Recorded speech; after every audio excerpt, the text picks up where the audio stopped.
प्रेरितों के काम अध्याय 1।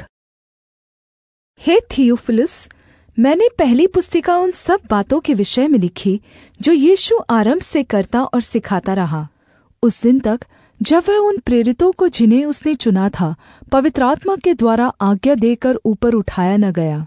और यीशु के दुख उठाने के बाद बहुत से पक्के प्रमाणों से अपने आप को उन्हें जीवित दिखाया, और 40 दिन तक वह प्रेरितों को दिखाई देता रहा और परमेश्वर के राज्य की बातें करता रहा।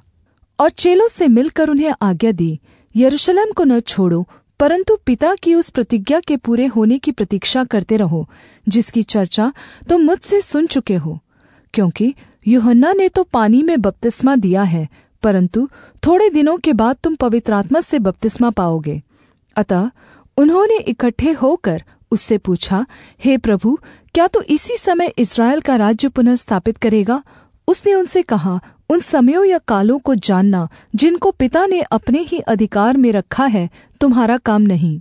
परन्तु जब पवित्र आत्मा तुम पर आएगा, तब तुम सामर्थ्य पाओगे, और यरूशलेम और सारे यहूदिया और सामरिया में और पृथ्वी की छोर तक मेरे गवाह होंगे। यह कहकर वह उनके देखते देखते ऊपर उठा लिया गया, और बादल ने उसे उनकी आँखों से छिपा लिया। और उसके जाते समय जब वे आकाश की ओर ताक रहे थे, तब देखो, 2 पुरुष श्वेत वस्त्र पहने हुए उनके पास आ खड़े हुए और कहने लगे, हे गलीली पुरुषों, तुम क्यों खड़े स्वर्ग की ओर देख रहे हो? यही यीशु जो तुम्हारे पास से स्वर्ग पर उठा लिया गया है, जिस रीति से तुमने उसे स्वर्ग को जाते देखा है, उसी रीति से वह फिर आएगा। तब वे जैतून नामक पहाड़ से, जो यरूशलेम के निकट एक सबत के दिन की दूरी पर है, यरूशलेम को लौटे। और जब वहां पहुँचे तो वे उस अटारी पर गए जहाँ पतरस, यूहन्ना, याकूब, अन्द्रियास, फिलिप्पुस, थोमा, बरतुलमै, मत्ती, हलफईस का पुत्र याकूब, शमौन जेलोतेस और याकूब का पुत्र यहूदा रहते थे। ये सब कई स्त्रियों और यीशु की माता मरियम और उसके भाइयों के साथ एकचित होकर प्रार्थना में लगे रहे।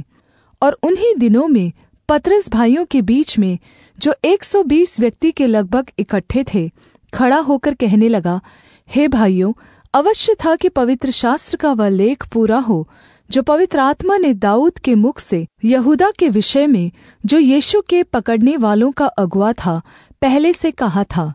क्योंकि वह तो हम में गिना गया और इस सेवकाई में भी सहभागी हुआ।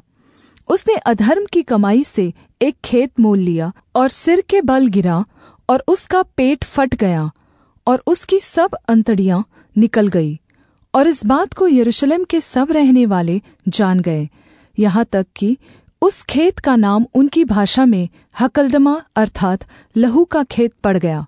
क्योंकि भजन संहिता में लिखा है, उसका घर उजड़ जाए और उसमें कोई न बसे, और उसका पद कोई दूसरा ले ले।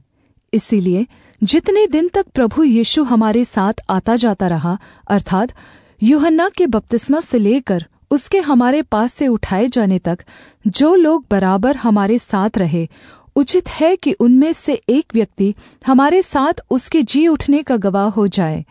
तब उन्होंने 2 को खड़ा किया, एक यूसुफ को जो बरसबास कहलाता है, जिसका उपनाम युस्तुस है, दूसरा मत्तियाह को, और यह कहकर प्रार्थना की, हे प्रभु, तू जो सबके मन को जानता है, यह प्रगट कर कि इन दोनों में से तूने किसको चुना है, कि वह इस सेवकाई और प्रेरिताई का पद ले जिसे यहूदा छोड़कर अपने स्थान को गया। तब उन्होंने उनके बारे में चिट्ठियाँ डाली, और चिट्ठी मत्तियाह के नाम पर निकली। अतः वह उन 11 प्रेरितों के साथ गिना गया।